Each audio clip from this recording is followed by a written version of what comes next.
Les clés de l'info avec vous, Cécile Guelluccio. Bonsoir. Bonsoir, Donald Trump a affirmé que le pouvoir iranien recherchait le dialogue, mais en même temps, il laisse planer la menace d'une action militaire. Depuis plusieurs semaines, le président américain promet des représailles contre l'Iran. Il y a déjà eu plusieurs heures, une armada est entrée dans le golfe Persique. Alors, de quoi s'agit-il exactement ? Premier bâtiment, et non des moindres, Claire, l'USS porte-avions Abraham Lincoln, aux caractéristiques démesurées. Mis en service en 1989, il fait plus de 332 mètres de long et 78 mètres de large. Sa vitesse est de 30 nœuds, ce qui fait un peu moins de 60 km/h, ce qui est beaucoup pour un bâtiment de cette taille. Sa puissance est de 260 000 chevaux grâce à 4 turbines à vapeur. Son équipage peut monter, on le voit, jusqu'à 5680 personnes réparties entre l'équipage du navire et l'escadre aérienne. Un mastodonte des mers qui en fait l'un des navires de guerre les plus puissants au monde. Pour arriver dans le golfe Persique, il a traversé le Pacifique, est entré en mer de Chine, a transité par le détroit de Malacca et est entré dans l'océan Indien. Et alors, quels sont ses avantages ?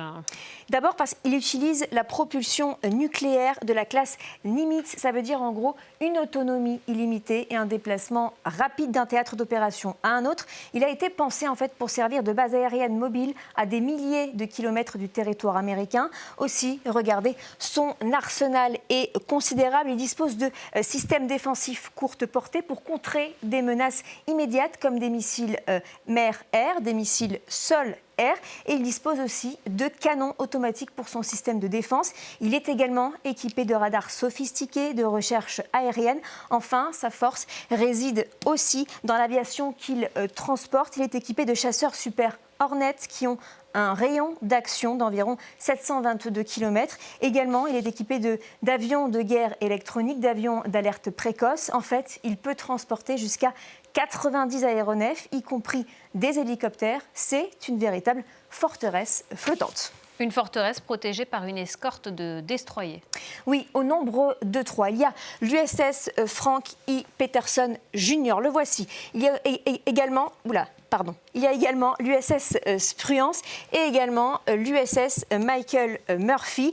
Ils partagent le même armement et donc leur rayon d'action est identique. Le système à plus longue portée est le missile Standard SM-6 qui atteint plus de 400 km. Il transporte aussi des missiles de croisière Tomahawk qui offre la plus longue portée d'attaque terrestre, environ 1600 km. À noter qu'un nombre indéterminé de sous-marins accompagne cette armada et que Washington peut aussi compter sur ses nombreuses bases militaires de la région aux capacités importantes. Regardez, voici toutes les bases militaires donc américaines. Il y en a beaucoup en bordure du golfe du Persique et notamment celle qui est au Qatar. Celle-ci, c'est la base Al-Udeid qui est aussi le siège du CENTCOM, le commandement des forces américaines au Moyen-Orient et qui peut accueillir plus de 10 000 soldats.